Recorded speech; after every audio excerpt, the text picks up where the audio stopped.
Hi everybody, welcome back to another episode of Accelerating Lower Middle Market Value. So today we are going to be talking about something that is near and dear to my heart that especially highlights a bit of my own personal story, but something or a challenge that we see that businesses in the lower middle market value that they ultimately face, and it is something that they will have to overcome if they want to accelerate out of the lower middle market value and to grow the value of their business as a whole. What am I going to talk about today? I'm going to talk about systems and processes. I know, so incredibly exciting.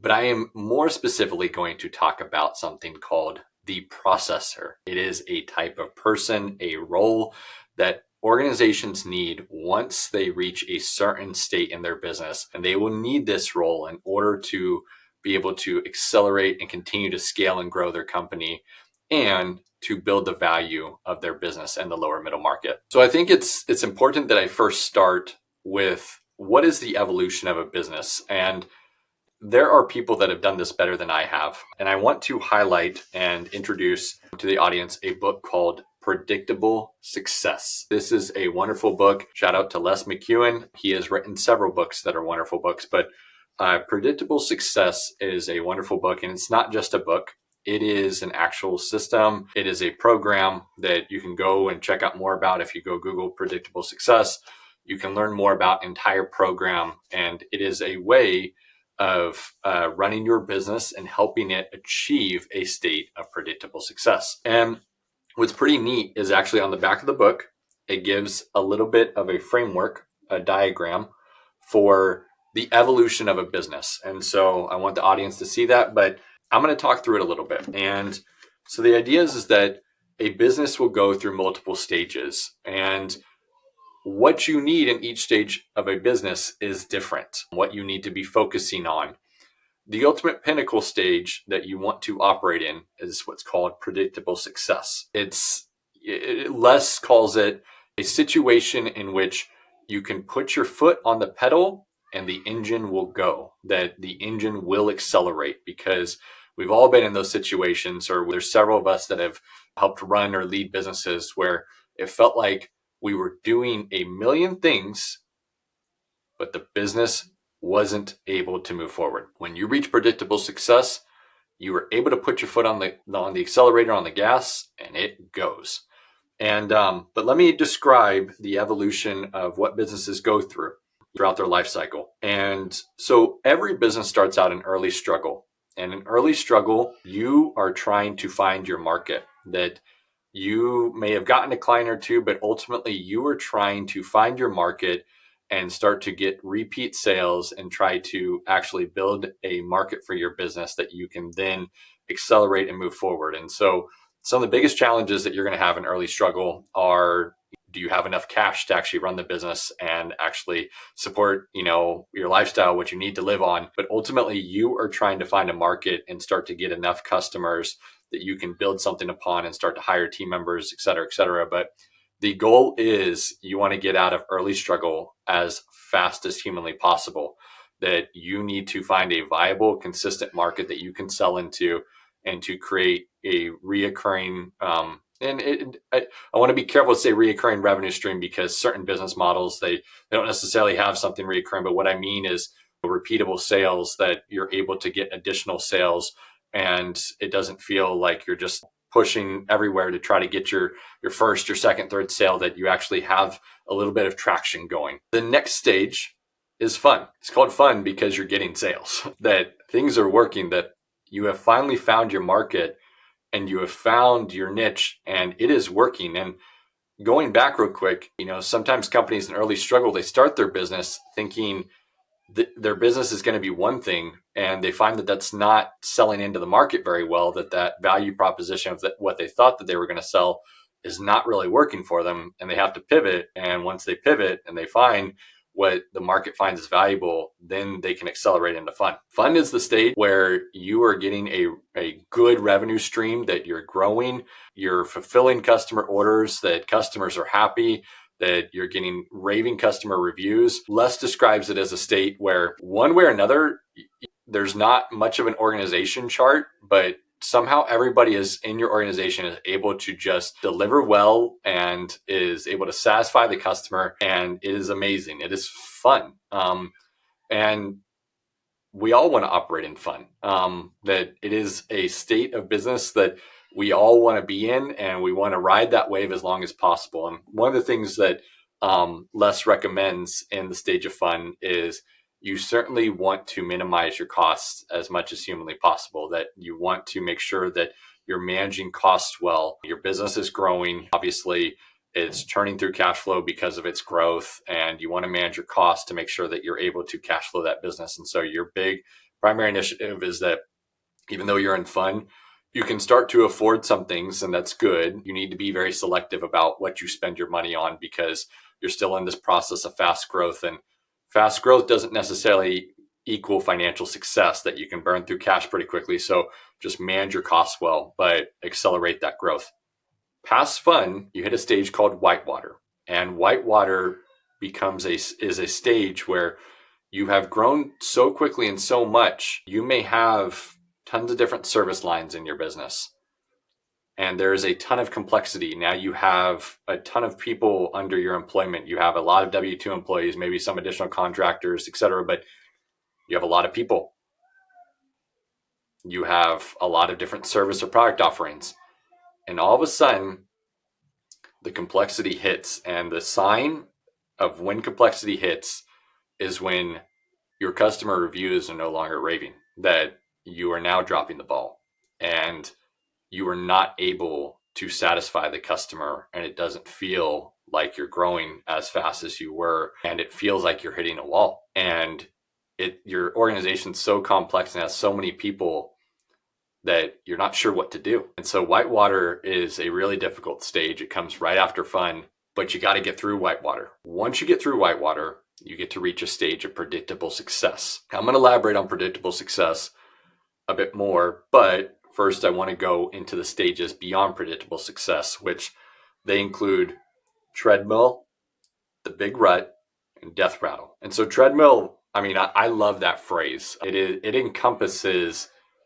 a situation where everybody is doing something, is following processes, etc., but the business really isn't going anywhere. That there is no grand vision, there is no grand initiatives. People are just following processes. They're just showing up for their daily routine, showing up at 8 o'clock in the morning at the office. They go through their processes, and that's all that they know what to do. But what's really happening with the business is not really going anywhere. The business is not, growing in a significant way like it was in the past, especially in predictable success or like in fun. It just, people are there to fill out checklists, do their daily duties, and they go home. But there's no grand vision for growth and for where this business will continue to grow. It's lacking a lot of that. And then there's the big rut and the death rattle. And as you move into those stages, ultimately you're moving towards the death or the end of the life cycle of the business. And the thing is that businesses can last a very long time, can last centuries, can last many generations if they stay in predictable success. And so let me elaborate on predictable success. Predictable success, according to Les,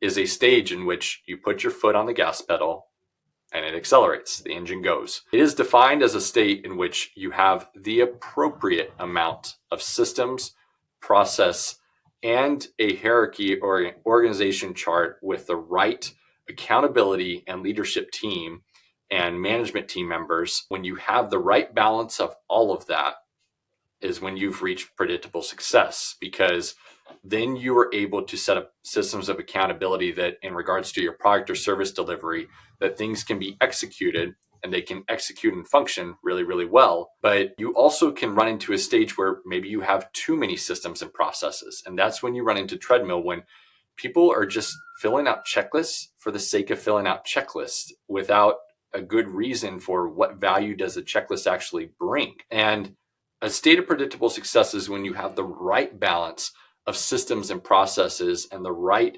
organization chart that will help you continue to grow, but doesn't bloat you, doesn't make you too fat as an organization, and that you're not having to fill out a form for every little thing you want to do. That if you see a potential new market opportunity, you are able to run towards it, but you can also put in place the systems and processes for the service or product delivery to ultimately succeed in that new market opportunity. But you're not too confounded with too many systems and processes that don't even allow you to chase that new market opportunity or disencourage people from chasing that new market opportunity. And so every business, I shouldn't say every business, a lot of businesses, they might want to stay in fun as long as humanly possible. And you can have that as your initiative. But a lot of businesses will want to get to predictable success. And from my personal experience, I find a lot of businesses in the lower middle market,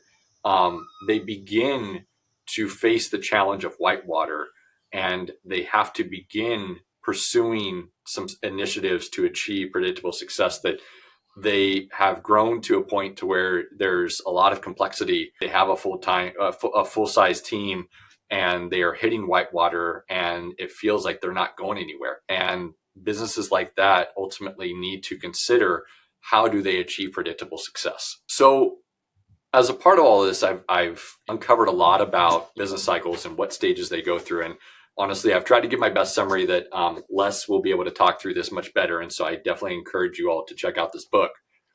But there's a couple different roles you need at the top of your organization in order to achieve predictable success. I'm going to go through 3 today. There's ultimately 4, but I'm going to go through 3 because I'm going to ultimately end on focusing on one, called the processor. Every business starts an early struggle. They start with a visionary. Somebody had a vision for starting a business, wanting to leave a job, the security and comfort of a job, and wanted to start a business. And there's a phrase out there, I'm paraphrasing, but the idea of starting a business ultimately involves leaving a 40-hour work week job of working for somebody else to then go work 80 hours for yourself. And the visionary is just very vision minded, but they're willing to take the immense risk, and they're the ones crazy enough that they can't stand working in a 40-hour work week job.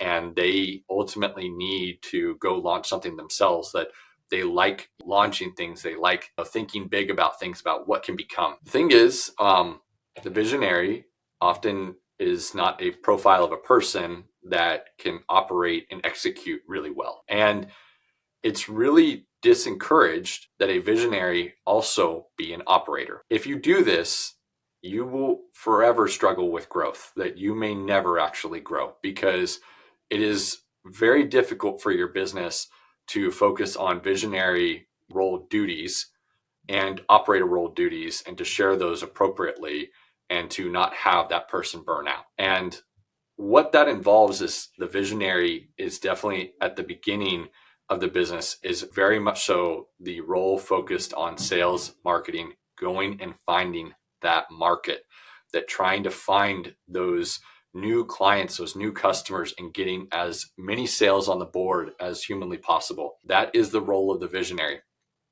In the beginning of the business, the operator role executes and does the actual product or service delivery. And trying to combine those in one, it's just going to end up with disaster. That I've actually done it myself, and I have come to the personal conclusion, even in growing my own business at certain aspects of my life, that I thought that, yeah, I have elements that I can try to fill both roles, that I have skill sets that enable me to do both. And it was a fast track to burnout, that it is really hard to play both roles, and that you are going to perform badly in regards to your client service delivery if you also need to be heavily focused on sales and marketing, because you're not going to be able to give enough time to those clients to get those raving reviews and get those case studies and testimonials that then also turn into additional clients. And it's a terrible cycle to be in. And so what happens is, a business starts with a visionary, but then they need to go find an operator. They need to go find a person whose role is literally just get it done. That doesn't necessarily mean that they get it done in a fancy way. Sometimes, Les in the book speaks of situations in which the operator tells the visionary, I'll get it done, just don't look at how it's done. It's just going to be done. Don't worry about it.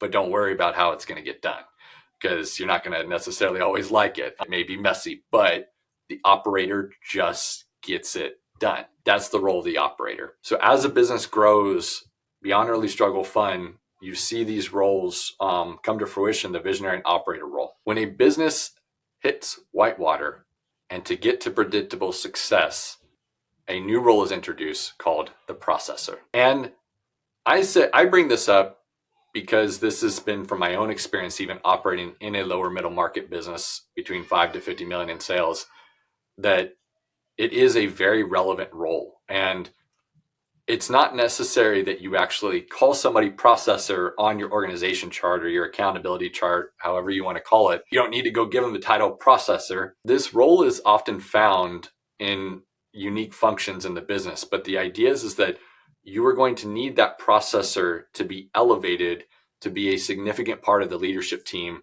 that begins to stand more equal with the visionary and operator, that you're going to want to elevate them. And the reason is that this role is a type of person that is very focused on systems and processes. Like, it's what they breathe and live, that they know systems and processes. It's how they function. So if this is a role in an organization, but you don't necessarily give them that title, where can you find this person? This person, I will say, is often found in very analytical, very detailed roles. Where do you usually find that?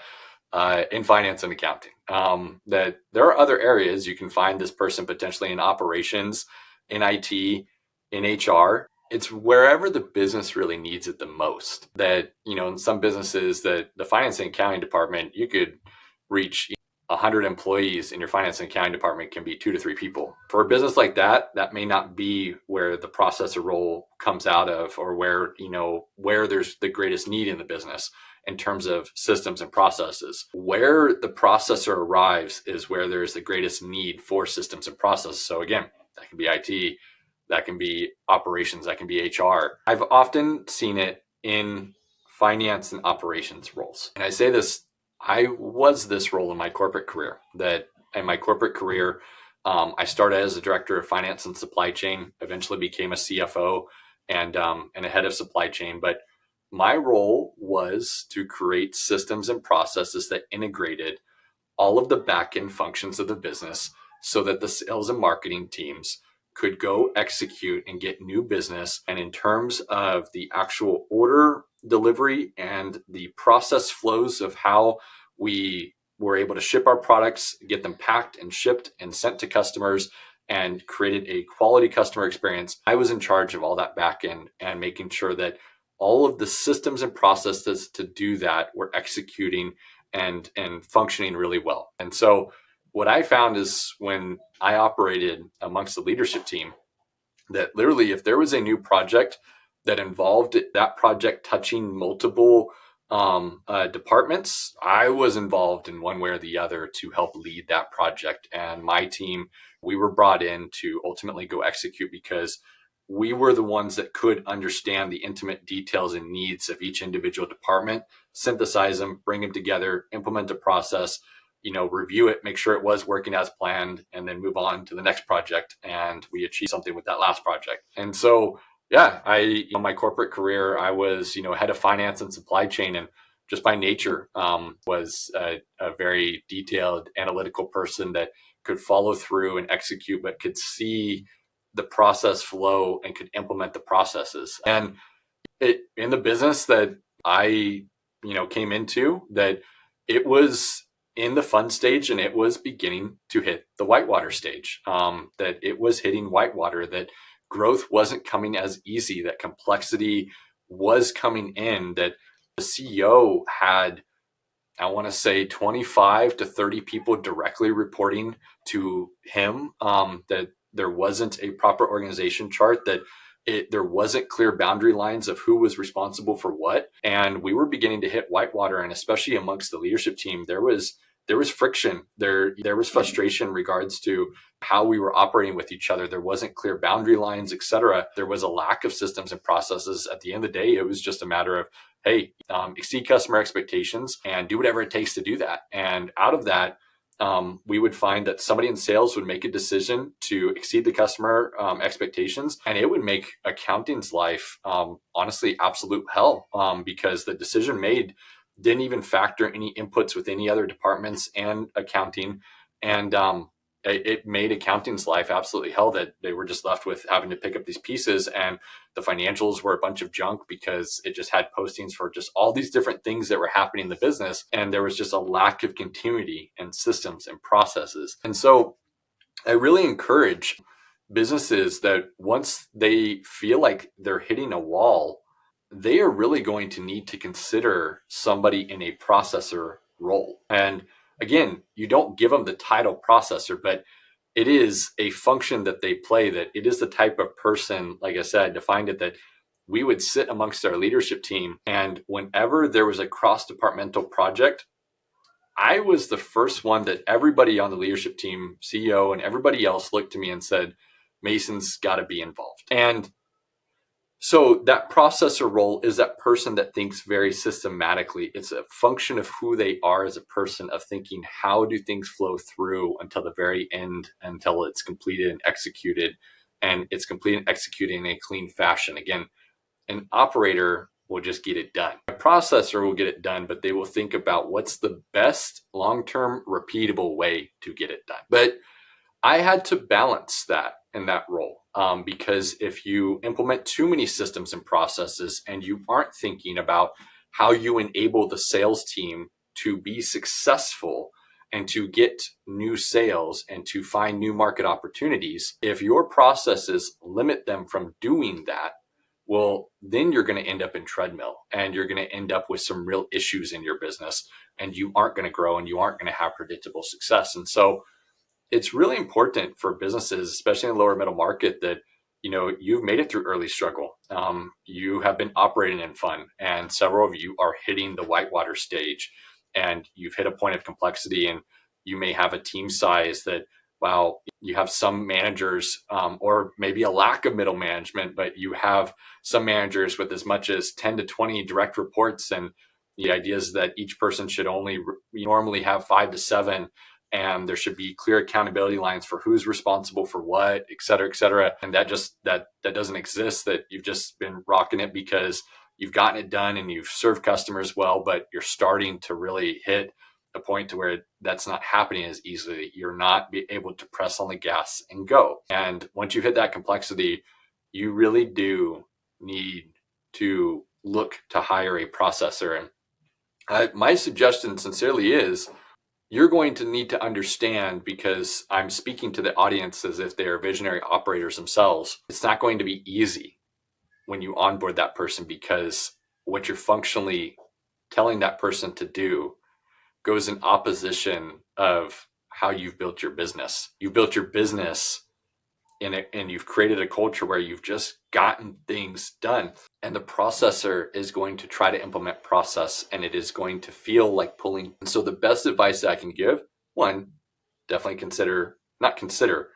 look to hire a processor and elevate them onto your leadership team. Make them a high enough, up in the organization that they can actually help you implement many systems and processes that your business needs. But understand that that person and the job that you're giving them is going to be in direct conflict with how you've built your business to date. And it is going to be a challenge to overcome those cultural issues that your team is not used to operating with a bunch of systems and processes. And so understand that personally, and that that's what your business is going to need, and be willing to adapt to that, and understand that even you yourself, potentially as a visionary operator, you are going to internally struggle with it. And when those feelings come, take a step back, take a breath, and try to understand that, you've hired this person, and this is what it takes to reach that state of predictable success, so that if you go and get a new sale, or you get a new market opportunity, you can create a new service or product line,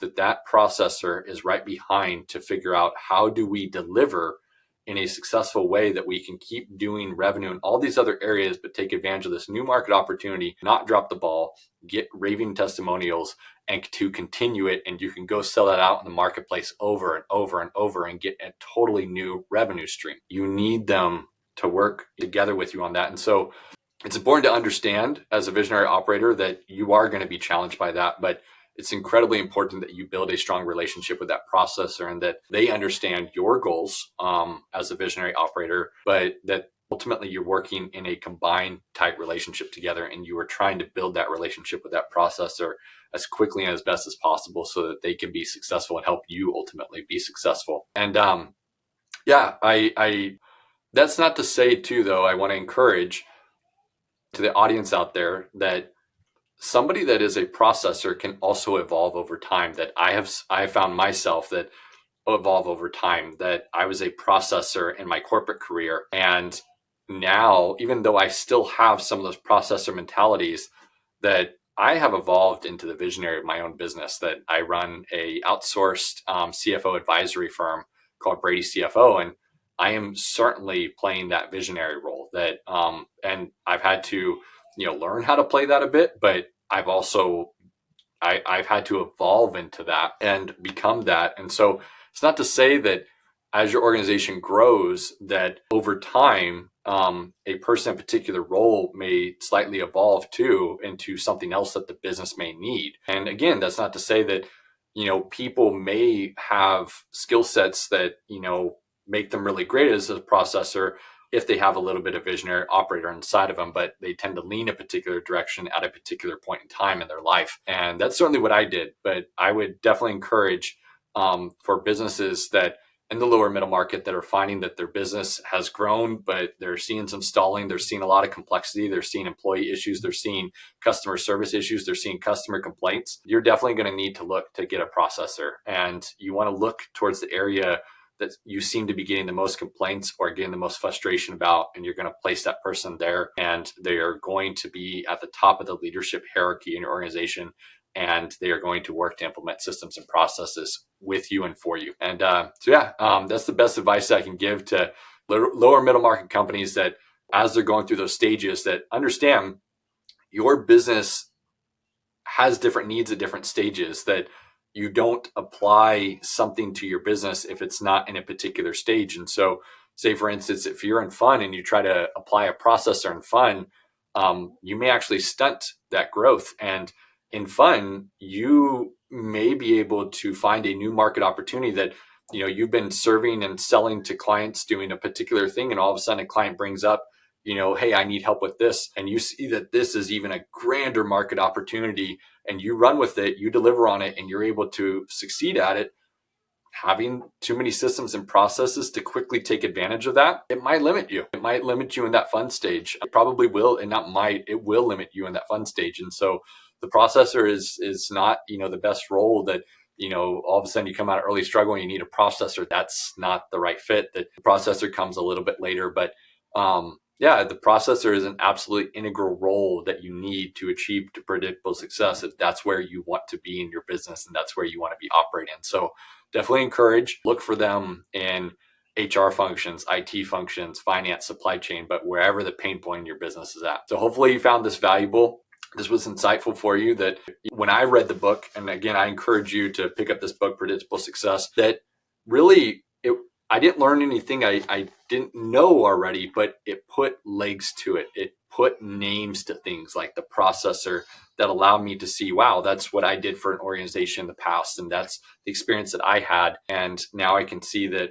within our team at Brady CFO and the services that we provide, we are certainly bringing the processor role to organizations on an outsourced fractional basis. And so if you're facing any of these issues, I would love for you to reach out. You can follow up with me at bradycfo.com. There's some links there that you can book a call, receive more information. But certainly if you find that accounting and finance is where this processor role needs to thrive, we'd love to chat with you. So thank you, everybody, for listening to this next episode of Accelerating Lower Middle Market Value. Until next time. Well, thank you, everybody, for listening to this most recent episode of Accelerating Lower Middle Market Value. We hope that you found actionable insights that you can implement today to accelerate your business value. Wanted to give a shout out to our sponsor, Brady CFO. Brady CFO is a team of CFO advisors that help business owners in the lower middle market build the business of their dreams via comprehensive growth strategies and financing that growth. If you'd like to learn more about Brady CFO advisory services,